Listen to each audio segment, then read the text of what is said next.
one question here. Remember to say who you are. My name is Bruce Mackay. I've been a contractor for DFID. I've spent the last 10 years mainly reviewing DFID programs, but also designing some. And I want to talk about this question of capacity. The environment, they've got more money to spend, you've got more complex, faster pace of change, more people involved, multilaterals, other ministries, and you're trying to do it with fewer people.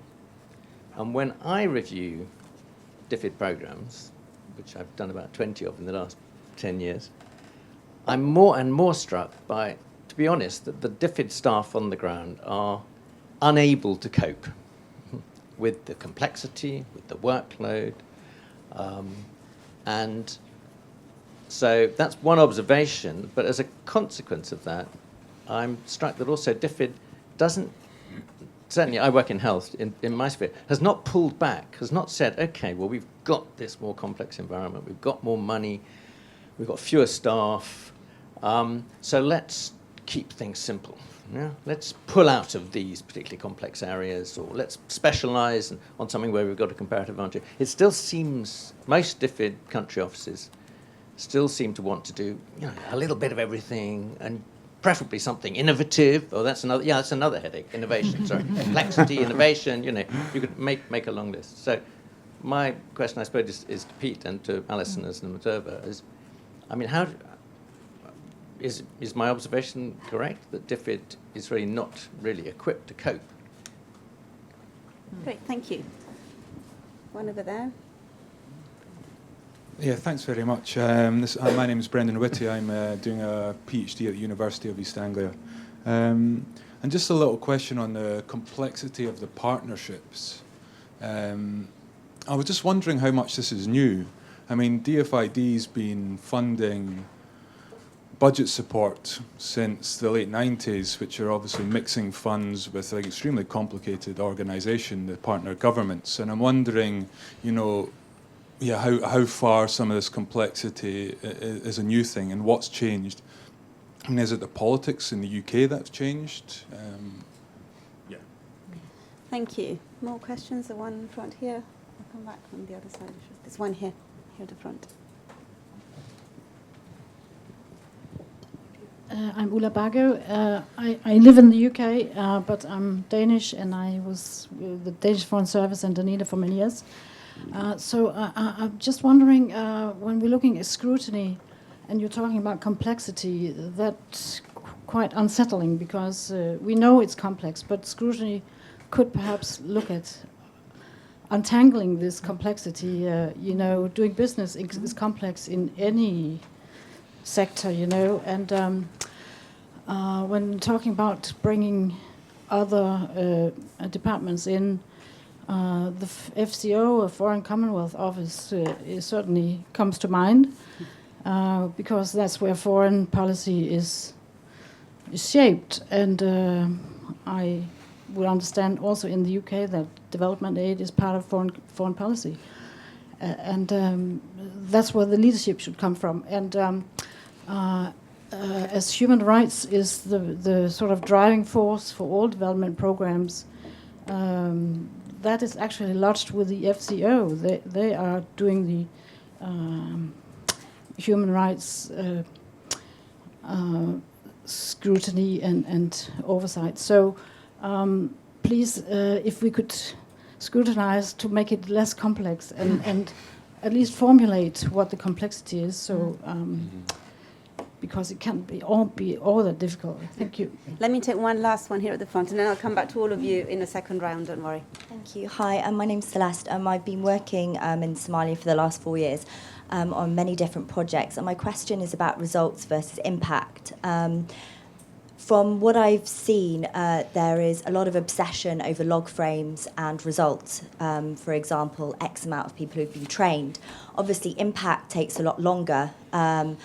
And there seems to be no budget by any donor to actually measure this impact long term. People are very projectized. So, you'll have a project that runs between 6 months and, 5 years, and then, tick grade A based on results of number of people that have been trained, but how many people have actually been employed? Well, who knows, because the longevity of that employment is never measured, because people are not prepared to put their money on measuring long-term impact. And also in terms of, looking, there seems to be a big knowledge gap between USAID, DFID, all the different donors on what's working and what's not working. Thank you. Okay, let me start with this last question, and I think maybe Alison wants to Yeah, say something no, I about. do. Does Thank ICAI you. have the long-term view on impact? Are you going to be Absolutely. looking at the? I'd like just to briefly comment on those 3 points, Yeah. and I'll leave Brendan's point for Pete maybe. But Bruce, I've heard that, and that's a really useful point to raise. And I think this is something that needs to be very much on our agenda, which is about the relationship between, if you like, organisational capacity and then the level of ambition and so forth that is very much driving. I think aid everywhere at the moment, particularly, I guess, now that we have the global goals in place too, which seems to have. I think I said at an IDS event last week, it's very difficult to be humble in the aid business at the moment, and I think that's very true. On the point about complexity, I mean, point well taken. We shouldn't use complexity as a excuse, as it were, not to do good, proper scrutiny, and the two are not by any means incompatible. But I do think it just raises the bar for us in terms of methodologically how we disentangle some of that complexity, so that we are being true to the crucial question of who should benefit and who is actually benefiting, and can we kind of verify evidence that those people are, or those institutions are benefiting. So for me, what cuts through the complexity is our concern with the end recipient, be they beneficiary, citizen, whatever. That cuts through the complexity. But we have to also understand that the delivery chain of how UK aid gets there is actually no longer a straightforward direct delivery model in most cases. It works through multiple pathways.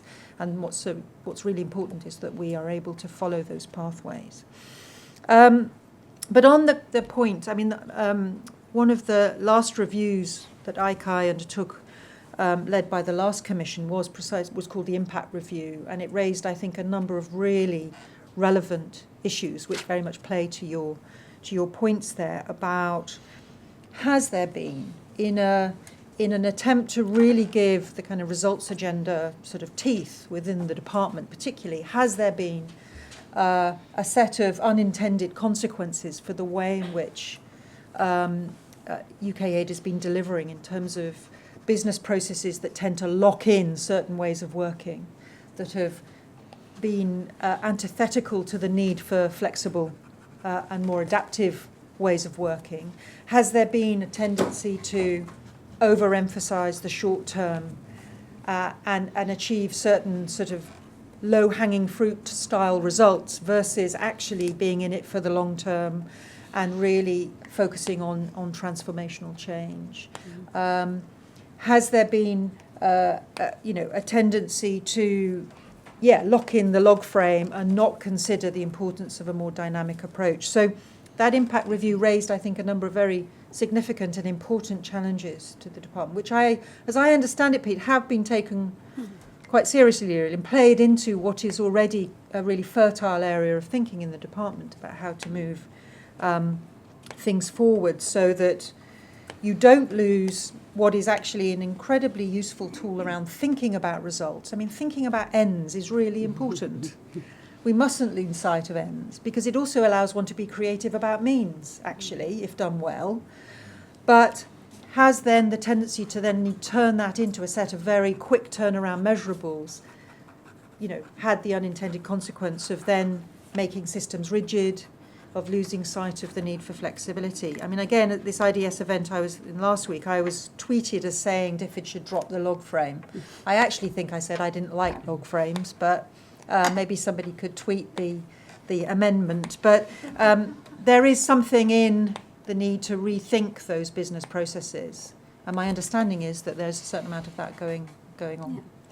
Pete, do you want to come in on that? And perhaps also give us a bit of a sense of what happens in DFID when an ICAI review comes out and you know, and Depends what colour. and mentions Do I want to Colouring know this? that you have a bit of a problem in the way It's you a think red or about green. impact. What Yeah, happens? I can talk about that. I think you know, totally right. I mean, no one in this business wants to be focused purely on outputs and numbers of people trained. We know that's not the answer to poverty. We know that we need to be talking about impact. I think the ICAI impact review was really helpful in just kind of reminding us all of that as well. I think that there are a number of things in there. I mean, actually, I'm not a fan of log frames, but you don't need a log frame anymore in DFID. You need some form. We were very, very clear in the way we've restructured the processes. You need some form of knowing how you're getting to where you want to be, and that's about setting your strategic intent, which is about outcomes, and then working backwards from that. So I think there is space. To be honest, I put this as a challenge to the room, is every time we sit down and say, so what's the alternative? Everyone says, oh, well, actually, and they come back to a log frame. So I think, we need let's not be stifled by the instrument or the format. Let's think about what is the right thing to be able to know that we're spending money on the right things and we're going in the right direction without stifling partners. And I think there's a really important thing here about how we create that trust with our partners.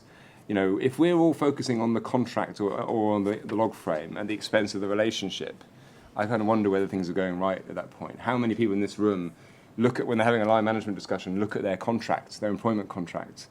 Actually, they're having conversations with their line managers and having mature conversations about what they're trying to achieve and where they're going. And I think we need to find ways, in many ways, to kind of get to think about that rather than always get fixated on, the log frame says X or Y. We do need to find ways to judge performance for sure, but I think there is more flexibility than people necessarily always realise.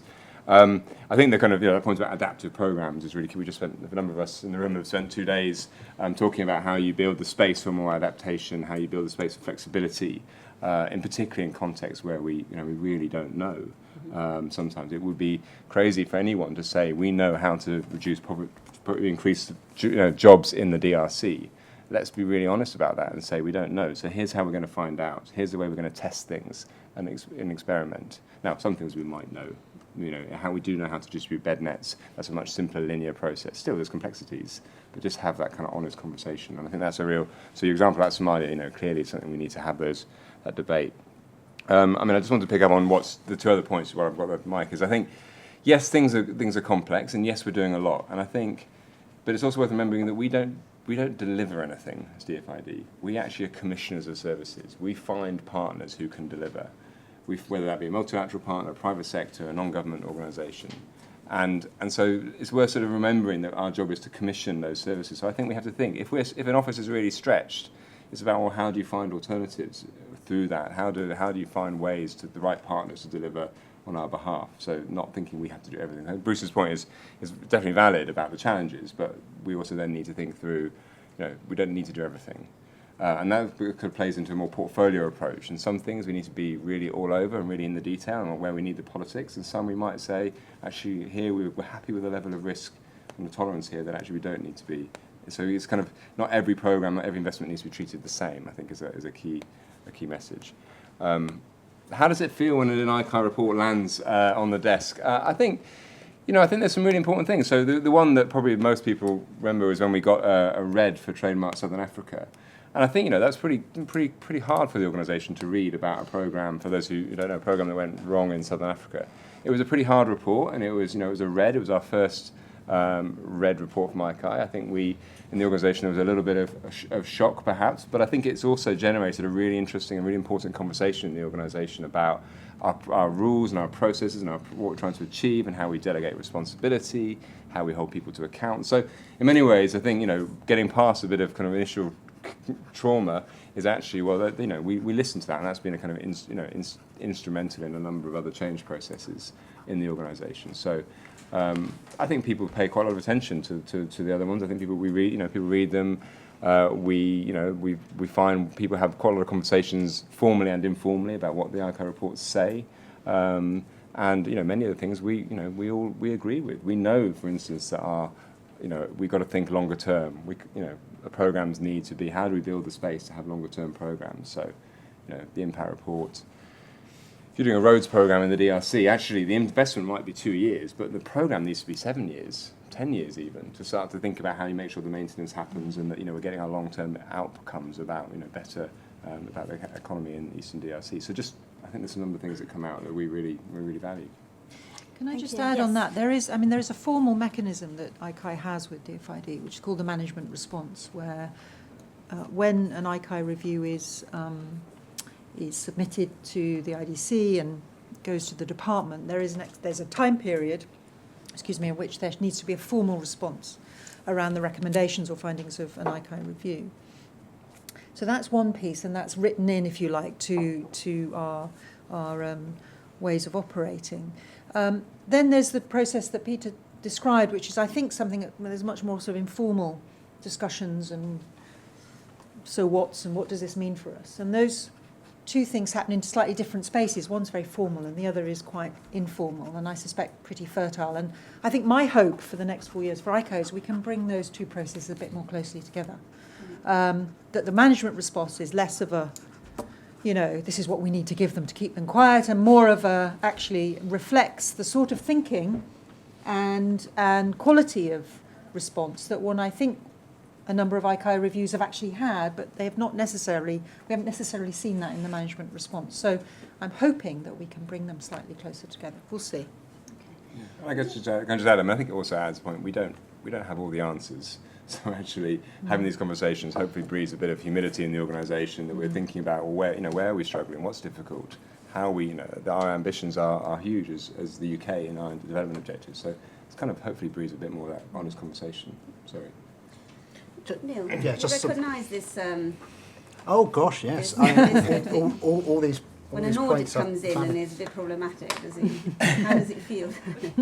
I'm just listening to sort of the question of how one deals with a negative ICAI report. The question of how the department deals with a negative NAO report comes to mind, and it does tend to get a little bit difficult when you're actually sort of doing the final clearance of a report, and sort of the department does tend to have its fairly firm views, which we may not necessarily agree with. Anyway, moving on to the actual questions, I think that Pete said something in response to the question about capacity, which I'm not sure I totally agree with, which is that if you've got issues with the capacity in a country office, then you might want to sort of look at how you're actually delivering a project, and are you being particularly innovative and creative about how you're doing it, which is absolutely fair. But of course, it remains the responsibility of the department to actually be responsible for that programme and to be accountable for the money that it's spent and for what it's achieved through that programme. And that, in an increasingly complex delivery world, requires a whole different set of skills from the DFID officials who are responsible for managing the project. And it's away from just a sort of fairly simple delivery of bed nets or whatever. And my worry remains that I'm not sure that the department has quite got that level of skill and capacity throughout the whole of the network. Just picking up on a couple of other points. I actually think the point about the role of scrutiny being to try and disentangle the complexity is absolutely 100% correct. And we're not there yet. And my worry is NAO is playing catch up a bit with the department, and not just DFID, but the other departments who have got a share of ODA, about exactly, where the arrangements are going on, who the partners are, what the actual accountability arrangements are, and how they're working. And I'm not sure we got there yet, and that might be something we need to focus on more. And then the comment about results versus impacts, or as I have had that conversation the last 20 years across government about sort of outputs versus outcomes. I mean, I have been bleating on about this since I was a boy in short trousers. Well, not quite, but this is a perennial issue, and it's not just one for DFID or ODA. This is a perennial issue for government. Government is inherently fairly short-term. It wants fairly instant reactions and responses. It likes to be able to point to something and say, we delivered that, aren't we good? And the problem is that the world is a lot more complicated than that, and it needs a rather more intelligent set of observations about sort of, well, has this actually had any long-term impact and effect? And there needs to be greater investment to be able to make sure that we are looking at that and we are trying to deal with that question. And that's a challenge for the scrutineers as well. How do we actually try and fit that into our work? Okay. Pete, do you want to... Guys, I want to come and then on we'll the go back capacity to- thing, because I think it also relates to Brendan's point about what's changed. I think it's probably fair to say that we have changed as an organisation, and our business model has changed over the years. Actually, from a model that was largely budget support, maybe, and actually where the skills we needed for them were probably more about policy influencing, to one that is now working in much more complex environments, much more fragile states, where we do need a set of skills that are much more commercial in terms of, not private sector commercial in terms of understanding the delivery chain, understanding where the money's going, working with partners, building those. And I think that's a different set of skills that we're developing and building at pace to be able to respond to that kind of changing business model in many ways, which is more about projects and programs than about kind of big financial transfers. Okay. Thank you. Let's go back to some of you for questions, and maybe Neil mentioned that there are actually areas where there is a need to catch up in things that, understanding how things happen all the way down the delivery chain and the changes in contracting and partnership arrangements. If there are some of you have experience of some of those, it would be useful to find out. So let's go. I think Lenny first has been trying before, and then back there. Lenny.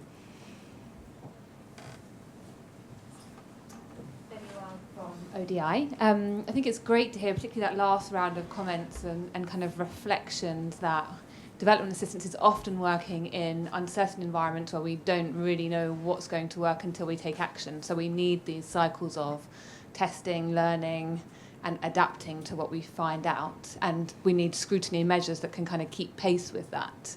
But I was thinking about, and the emphasis on scrutiny as learning I thought was very, very useful, but I was thinking about the recent ICAI review of how well DFID learns, as well as actually reviews of the World Bank and others, which still give a pretty consistent story that development agencies are not very good at learning, despite the fact that they're producing a lot of evidence about what they're doing and being fairly scrutinised. So I wondered, reflections perhaps from across the panel about maybe what else needs to happen about the way we provide scrutiny to best facilitate learning, and then what else needs to be in place so we can act on that. Okay. Let me go at the very back. Simon, I'll come back to you in a minute. So we don't have too many ODI in a row. Let me go first at the very back. Hello, Martin Dawes from the CDAC Secretariat.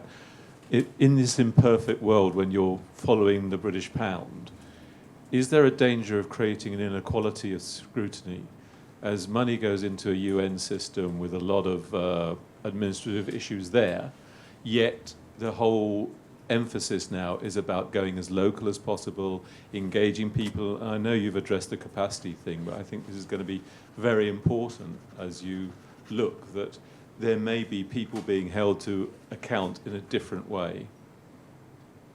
Okay, let me first go on this side of the room briefly here at the front. Thank you. Thank you. Amy Dodd from the UK Aid Network, and maybe picking up a little bit on what you were saying, Neil, about kind of catching up with the complexity of the set of sort of government actors. Because I think it'd be fair to say that the IDC report on Beyond Aid last year really kind of highlighted that this is an area that the UK government and probably all of us need to think about a little bit better about how we kind of coordinate. So I think even going beyond how do we coordinate better around our scrutiny, something that as scrutiny bodies would be really interesting to look at and think about is how do we kind of do that better, and how do we hold the government to account better for that? Because I know ICAI, for example, does look at ODA beyond DFID, but obviously, maybe that's not a fair statement, but I think other government departments perhaps feel less accountable to ICAI than they do to their own select committees, for example. So there's that kind of question there about how we do that, and who's kind of in charge of that, who's running that on some level. Thank you. There's one, I think was here before, sorry, here in the front. We have time, so don't worry. We've got another round. So. My name's Jamie Hitch and I work for the Africa Research Institute. My question is more about DFID's kind of risk appetite, and particularly the payment by results agenda. Because if we're talking about payment by results, it kind of pushes us away from innovation, if you like, into this kind of output-based approach naturally, because you can't really predict impacts as well as you can predict outputs. So if ICAI is going to be looking at impacts of DFID, is it also going to be looking at how it's thinking about this kind of agenda, for example? Okay, let me take one last over there, and then we'll take the one at that side in the next round. I'm Clarissa Polson. I work for Triple Line Consulting, and I'm a fund manager for one of DFID's programs. And my question is related to Lainey's and to James about how can DFID best prevent scrutiny leading to risk aversion, because my experience is that most of the conversations that I have with DFID are about the high risk and weaker performing projects and angst about them, rather than learning from them, or indeed learning from the successful projects. We never talk about the successful projects, which seems a real shame because they're delivering some great results. Okay, thank you. Let's start. Pete, why don't you start about these reflections on DFID and risk aversion and learning from success as well as failure? Yeah, I think it's a really good balance. We don't just focus on learning from failure, although I think having that debate is kind of important both ways. But I think the kind of point, just sort of the 2 points, and I think the ICAI report on learning was spot on. I think all our organisations, we all struggle. It's a sort of holy grail that we'll all become these perfect learning organisations. And I think there's a lot we can do and take it seriously. I think many ways I think we've done a really great job focusing on kind of evidence of what works in terms of how the kinds of interventions we do. I think we've spent less time, to be honest, looking about the evidence of how you do things and how organisations function. So what's the best way to do, and how we build that kind of learning about how do you build a log frame in a really unstable environment? How do you design a business case when you don't know, when it's really complex? And there's those sort of kind of practical organisational kind of bits of know-how, actually. And there's plenty of evidence if you go across government in the people who are running big projects and programmes across the UK, actually, plenty of evidence that we could learn from. So I think there's something there, bringing that evidence base into how we operate as well as kind of the things we do. I think ultimately we're aspiring, we need to aspire to this idea of kind of reflective practitioners. So we've got lots of very smart people in DFID, lots of technical experts, and I think that's fantastic, and that's what we're really proud of. How we help become more reflective as an organisation, and there's some simple tools about when people come back from overseas, stopping and pausing, the kind of return and learn. You actually get in a space to kind of think about it. How we build learning into log frames and really kind of institutionalise it in the way our programmes work. I think the work that Craig and ODI have done on theories of change, how we build theories of change being a kind of continual process that doesn't just happen for approval, but it's something we look at every year as part of the annual review process. So there's a number of things we can do. Some are kind of bureaucratic, we can change forms, but I think more importantly is that kind of reflective practice bit that makes people want to, and the kind of personal motivation to kind of share and learn. I think the kind of payment by results part, maybe I'll just kind of come back to the minute. Does that answer? There's a kind of, I think the kind of profiling the success and not worrying about it is really important, but also not worrying about closing stuff. Actually, we do need to, be tough on programs that aren't performing. There's something like in the last 16, 17 months, we've closed 390 odd programs. About £152 million worth of money that was programmed to spend on other things has been released for us to reprofile. I think that's pretty good for an organisation that's actually making tough decisions on programs.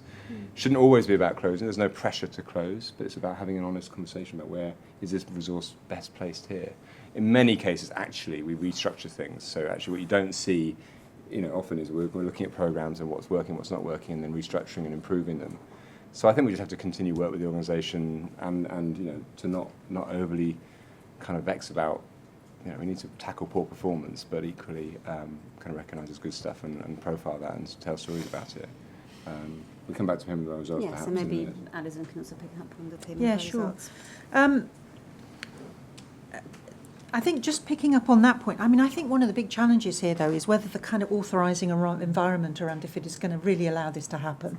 There are clearly some moves, and particularly a strong steer from the Secretary of State, which would suggest there's a fair wind behind the ability to work in this more adaptive learning, learning from failure and that kind of climate. But that's a big... it's a big lift in terms of organisational change, that. And I think, from my point of view, also with the conversations that we have with the International Development Committee, question for me is, what's their tolerance, in a sense, as parliamentary representatives and representatives of the UK taxpayer, for kind of seeing this way of working and accepting a changed view around what constitutes risk and what constitutes return. So I think it's going to be very interesting. Mm. And of course, we know as well that development business, as the WDR 2015 has told us, is absolutely riddled with sort of the optimism bias and the need to tell a good story, and that's going to be a hard one, I think, to keep countering. On Lenny's point about learning, I think it's really interesting, isn't it, how a number of these evaluation stroke reviews from different bilateral and multilateral organisations are kind of pointing to fairly common themes around the difficulty in doing learning well. DFID, I think, is really interesting in the sense that it has made this enormous investment over recent years in the size and the quality of the evidence base available to it, but also available to the global community, actually. And I think that in itself sets the department apart, sets the UK apart as a bilateral donor. But there is this huge question of how is that then really informing practice, and how is practice that is informed by it also building on the kind of learnings of what is working and what is not. And I think that is, again, something that we've got to look at very closely. And I think the reality is that they are, that's an imperfect process.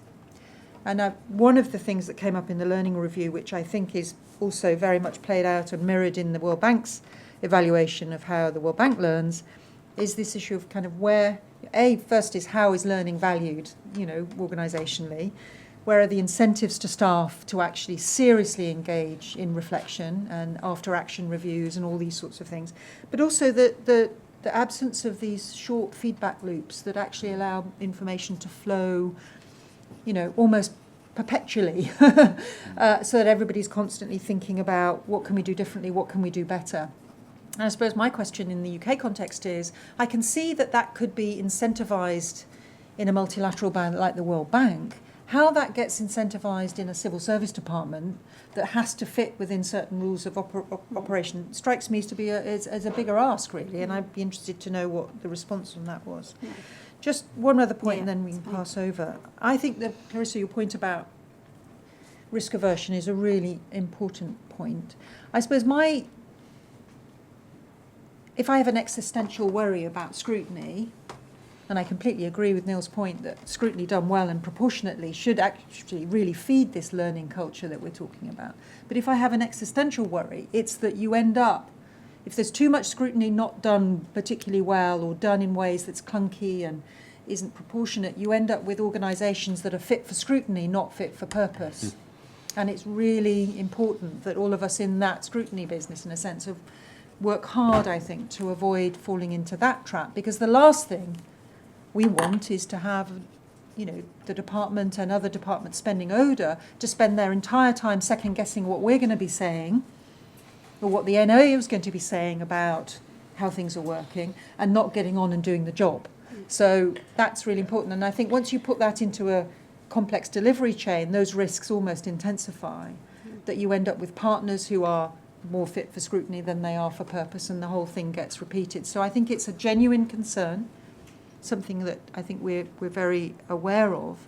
And actually ICAI has always put an emphasis on learning and the importance of learning as a process, if you like, almost as a business process. I think now we're also in the second sort of commission also wanting to do specifically learning reviews of DFID's work, where we explicitly look at areas of emerging practice, areas potentially of innovation, and we are, in a sense, hoping to contribute to that learning cycle.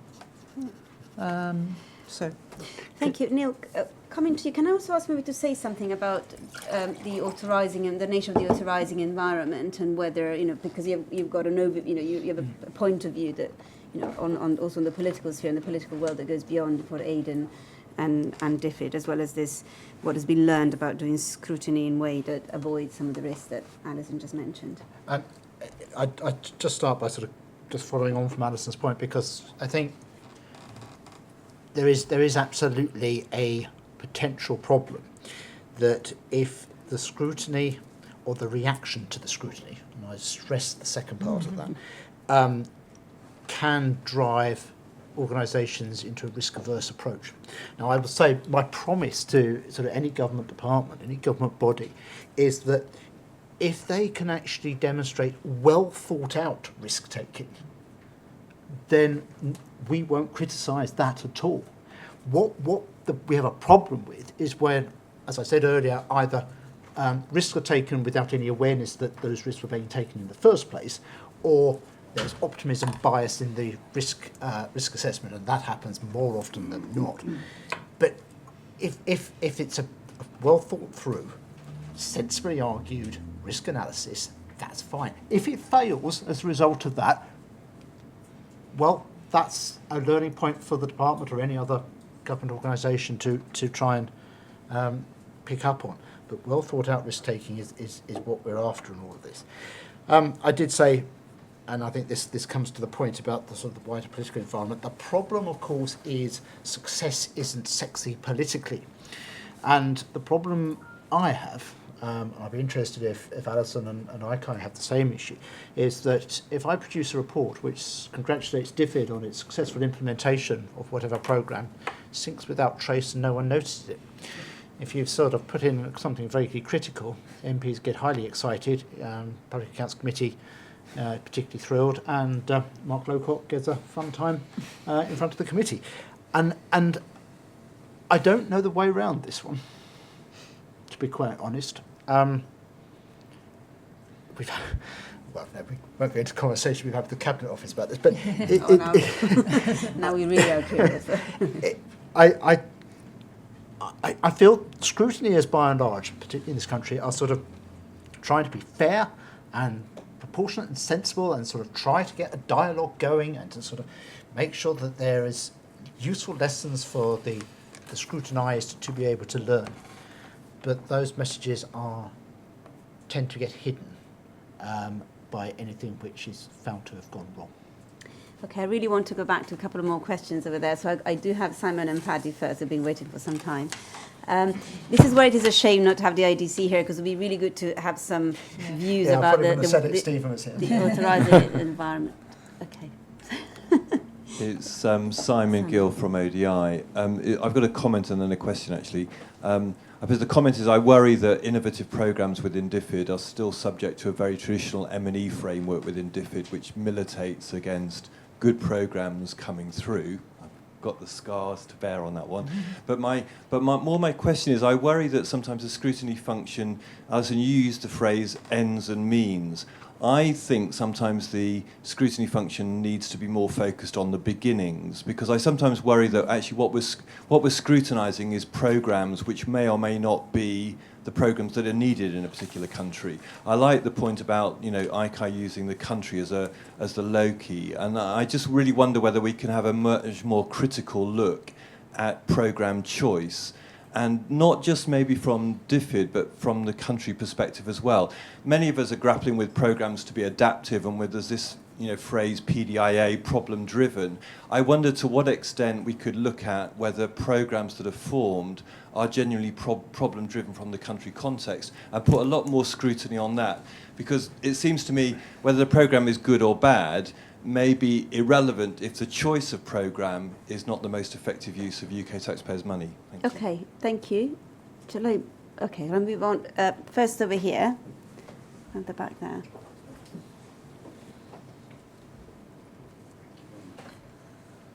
My name is John Montague.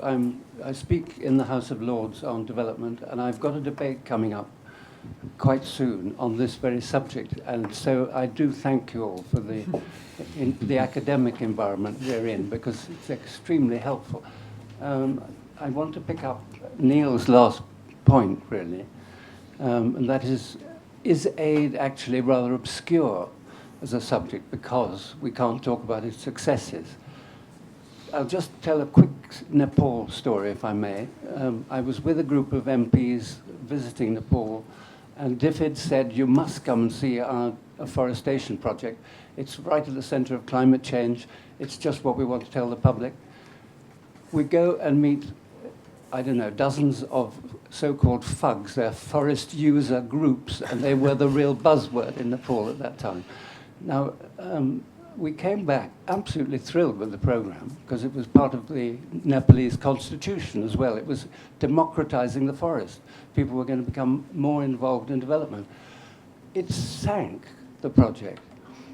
I can't give you the details, and I expect Pete knows some of the details, but we don't hear about the successes and failures enough.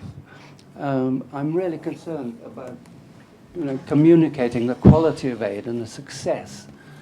The failures will come along too, and this may be one of them, but we don't know. The Swiss government took it over several years later. Alison, can't we look at it as a project which should have succeeded several years later? Thank you. Okay, let me take one last question. Sorry, David, is somebody behind? Yeah, that lady in that side of the room was waiting for some time. Thank you. I have two questions. The first question is to Peter, and the second one to Alison. Okay, the first question. Alison mentioned the fact that there was a need to go to the country level to understand what is happening there. Now, my question is, what's the relationship is more beneficial to DFID? Is it working with the government or through multinational or bilateral? The second question to Alison is regarding the UK Prosperity Fund. Can you tell us a little bit about it? Okay, thank you. Thanks also for the brevity. Now, for my speakers, there are 5 minutes between you and the drinks outside waiting for us. So can you offer some final thoughts on some of these questions? And I'm sure we can continue the conversation over a glass of wine. Pete? Yeah, I mean, I pick up on I think that just the authorising environment, I think that's a really key part of design. I think you design your authorising environment and actually the very beginning, so just to pick up that failure point, maybe not about failure, but you're designing in that things aren't all going to work, and we recognise that in the context in which you work, and you're really being explicit about that as you work up a programme. And then actually you get away from this idea of catastrophic failure, and you then have this is planned, we're thinking about it, we know certain things aren't always going to work, and we're having that conversation right at the beginning. Which I think plays to Simon's point about design and entry being key. We know from across government that that's the moment where it's actually making the choices about what programs we're going to run is critical. Actually, we're trying to move the incentives down the delivery chain as well, to put incentives about how do we monitor and manage programs, rather than just focusing on that beautiful business case that some of you will have seen, or the less than beautiful ones. And I think just making sure, but I think design is critical. I think, are the M&E systems kind of right? I think we just need to keep creating them and listening to partners and saying, is this the right kind of M&E framework for this kind of program? If it's a really adaptive challenge and we don't necessarily know all the indicators, let's not make up indicators that are simple process ones when actually we might want to, or let's think more about the governance type indicators and say, are we getting to where we thought we'd be? And I think there's got to be a debate across the organisation with our partners, with people who are on the ground running programs on our behalf. So that's got to be part of the open dialogue, and I think that kind of comes back to the results-based financing one. I think there should not be in DFID a single one-size-fits-all. Results-based contracting is an option. It's not the only thing we do. It's something we want to look at more. But I think the NAO has raised some interesting debates around that in the UK. So actually, let's have a conversation about what's the best way to do it. I think. Just to a specific question, I think at the country level, we're looking at we have all sorts of instruments, and we choose the right instrument for the programme. So whether that be us kind of working bilaterally, whether that means we work through multilaterals or through government, and those are the kind of choices we make. There isn't a single kind of a single view. Neil? Yes, and I'm glad Pete reminded us about payment by results. We shouldn't have let that one fall through. Just on I would absolutely agree that the focus on any activity, but particularly any long-term program activity, really does need to be on getting the planning and the choices right up front.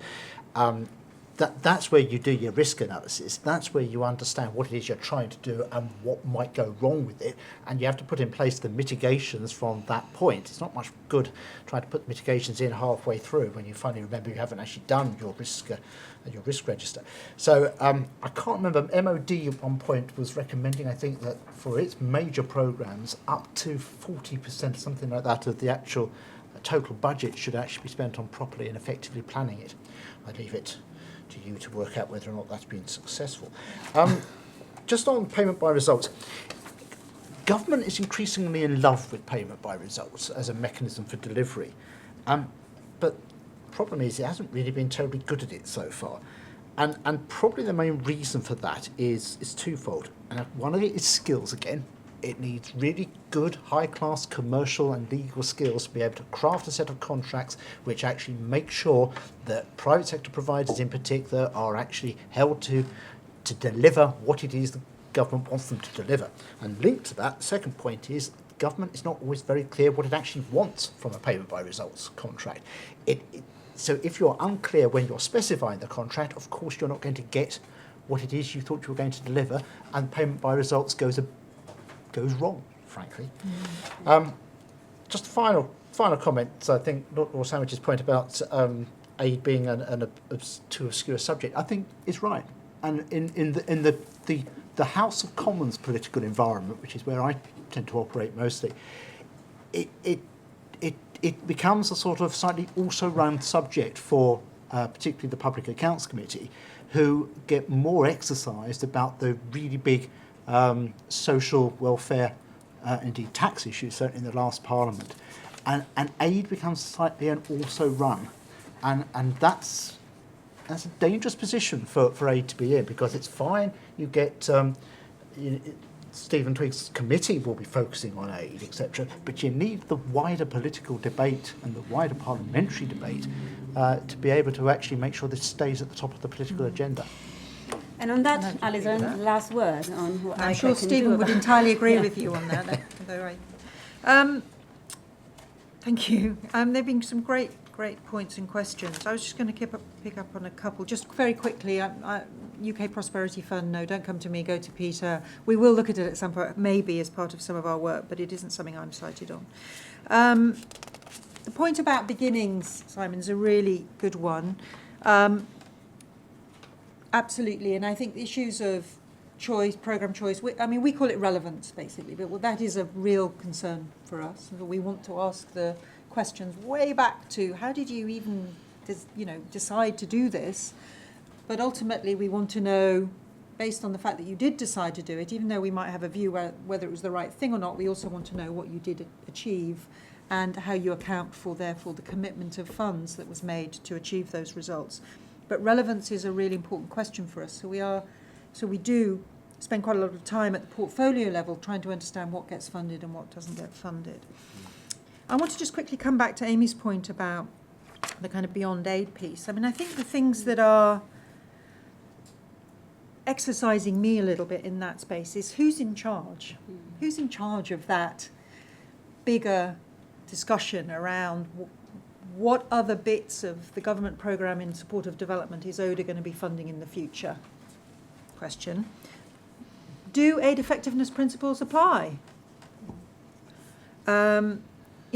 Does the singular focus that the UK has had for, since 97 on poverty and poverty reduction through the International Development Act, does that apply? What are the bits that are going to start to change as this landscape, will inevitably evolve, I think, with the ambitions, if nothing else, of the new global goals? But also a lot of other things about mechanisms for delivery. And I agree very much with Neil's point about PBR, and it is a delivery channel that we're very interested in, and it comes up a lot in all the consultations that we've done around our new work programme.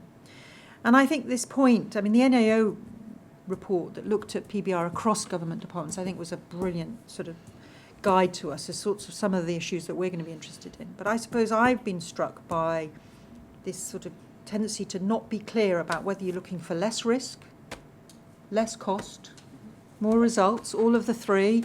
What are you really looking for in using this instrument? And therefore, how do we then assess its effectiveness relative to other ways of doing business? So I think that is a very fertile place. My understanding is that the manifesto commitment is to do more PBR, so I guess we're going to be looking at it. Okay, thank you all. We're going to release you all in a minute to go and have that glass of wine. Let me start by expressing a very special thanks to the speakers tonight, because it's not easy to have a public debate which is entertaining, honest and realistic about issues of accountability, scrutiny and how well we spend the money. And I think we've achieved that. And the level of frankness and and honesty that we had in the room today, I think, is quite rare on debates of this kind. I think we started the day or the discussion with an important reminder that there is actually nothing particularly different about the way ODA is scrutinised and the fact that there is something which is good about scrutiny. And I think the discussion has demonstrated and certainly assured me that this level of scrutiny is actually generating a lot of thoughtful responses and a lot of challenges that have actually been addressed about improving the way we do development and improving the way we spend aid. But we finished the day with a reminder that there is something obscure about aid, and there is a challenge around the wider political debate and appetite around this, and it's something for all of us to think about. And I hope, Alison's, that the nights will be a bit less, less sleepless night with some of these conversations today. So thank you all very much for your contribution, also for the great questions for the public. And we didn't have any questions from our online audiences, which helped making sure we can get a bit more in from the room. But I hope to see you all at ODI event in the near future, and please join us for a glass of wine next door. Thank you.